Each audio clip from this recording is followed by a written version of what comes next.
First of all, I want to say a part of this book told a poor pictures of race discrimination. It was released in 1997. Therefore, please forgive me if I mention anything that you feel offended. Gunnar Lund is a white, chubby, 28-year-old man who worked at Wisconsin Plaza's factory. He had a fiancée named Sarah and still was in a relationship with her for 8 years before he decided to leave everything behind and moved to Columbus with Margaret, his former drug dealer, and her 10-year-old son, Fred. He traded his factory job for an equally miserable position at ground rental. His training as a riverman paid him $265 a week, the lowest salary one could be paid for, and the opportunity to learn the hundreds of ground rental rules and slogans, as voiced by Winky, the mascot that is part of the ground rental logo. Here, Gunnar Lund met Dewey Bischoff, a black and good-hearted man, and he also met Steve Lawson, the ground rental store manager. Dewey knows every dodge, every excuse, and most importantly, every street in some of Columbus' more marginal neighborhood. Dewey called Gunnar's cheese and became Gunnar's guardian angel and helped him through the tough job.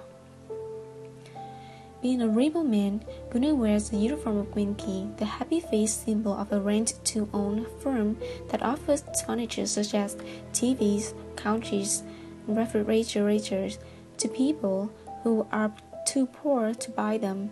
They are also too poor to make their rental payments for long, but the company has allowed for that. Its item pays for itself in 4 months.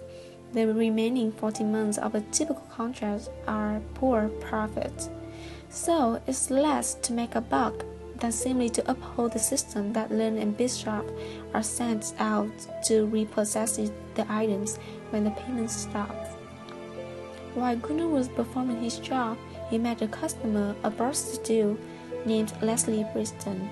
He kept imagining and thinking about how beautiful her body was. During the same time, Margaret's getting a master's degree in women's studies. With the suspect of pregnant, Margaret asked Gunnar to care about her, to care for her. However, in the same time, she usually looks down on Gunnar and what he does. She throws his beloved body down the stair and attempts to make him stay in the house. Gunnar then got some of his clothes out of the Margaret apartment and slept with Leslie. Here he found out Dewey also slept with Leslie, and Gunnar ended up annoyed Dewey more because Dewey didn't say a word about it. Dewey said he knew Gunnar liked her by the look he gave her. Now accepting the truth that Gunnar left her, Margaret pours gasoline over herself and lights a match to burn herself, leaving Gunnar with her 10-year-old boy. Later, Gunnar agreed to keep and care for Fred for a while until police officers came contrast to his Jewish dad. Facing with Fred, Gunnar felt responsible for the death of his mother, and he thought if he took care of Fred well, he could somehow fix what he did. Gunnar later brought Fred back home to Wisconsin, where he always wanted to be back. Here Gunnar met his old friend, who didn't even recognize that he has left for 3 months in his favorite bar. Gunnar is a young white man, so the main character of this book is Gunnar. By side with him, we have Dewey, his best friend since he moved to Columbus. Then the book mentioned a lot about Margaret, his current girlfriend. And then, so Gunnar is a young white man who is lost in his own decisions. He lived with the guilty of leaving Sarah after her abortion and leaving Margaret when she is suspected of having a baby, and her son came home from school with his face beaten. Or the killing the guardian dog while he was working with Dewey in Miss Jana Stark's house. He knows he is not faithful to women and keeps chasing the illusion hope of a different kind of love, a kind of will enable him finally to be faithful and a decent man. That was what he came to Leslie. His decision brought him to a violent black world where a white young guy like him could be easily noticed and heard. He then missed his hometown much and wishes he didn't leave. What I want most from life right now is to do something I might have done back home. On a morning like this, if I weren't hungover or working with Peterson products, I might have taken my bicycle for a ride out in the country. An hour's waiting in the fresh day wind, I might have felt a moment released, my soul made better from the road, my inner life built of my pumping legs and heavy lungs. I want the road feeling, the pepper popping under my thighs, the worthless mind feeling, maybe a spin through the skyscraper 15 blocks south of here. Dewey is a black guy with a good heart who helped Gunnar get through the job and supported him mentally. Gunnar admired Dewey. The picture below is when Dewey assured Gunnar when he felt guilty for the death of Margaret. The we here is Fred. Geez, you being stupid. Nothing you did made the bitch toast herself. He put both hands on my shoulder, just like this morning when he persuaded me to smash Sebastian's school. But I admire you for taking the risk. I didn't think you had it in you, worrying about somebody aside yourself.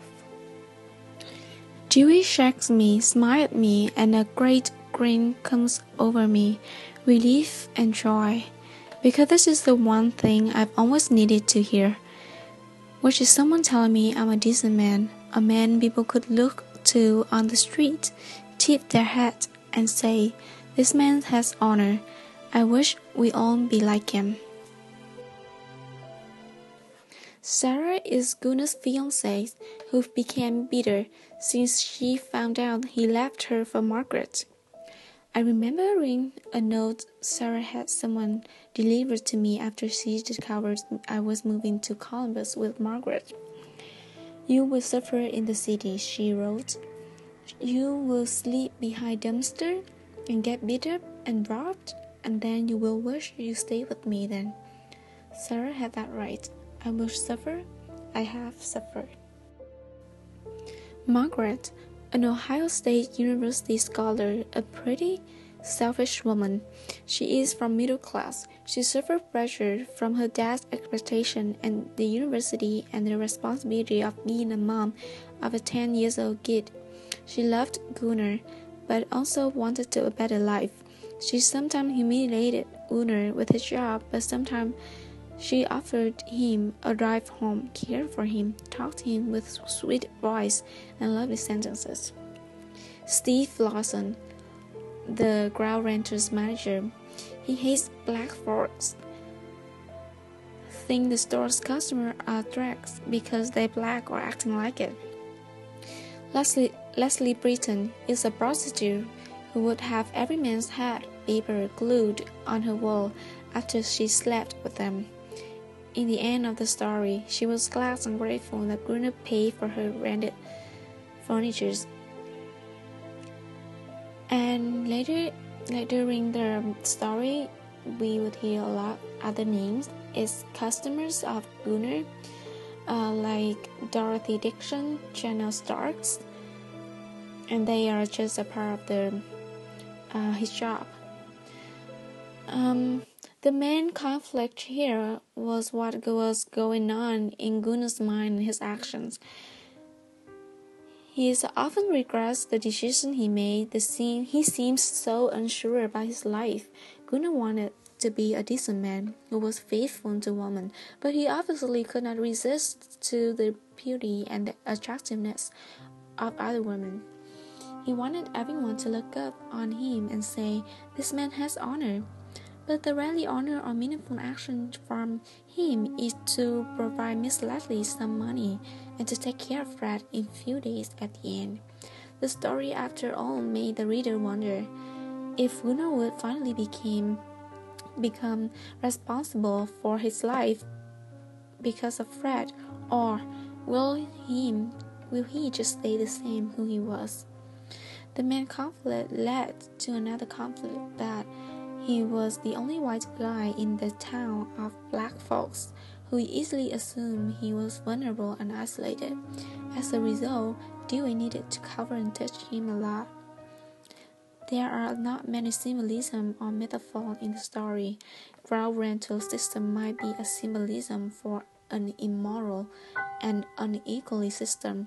Even though ground rental gets a lot of profits from his business, Gunnar and Dewey still get the lowest payment versus other job.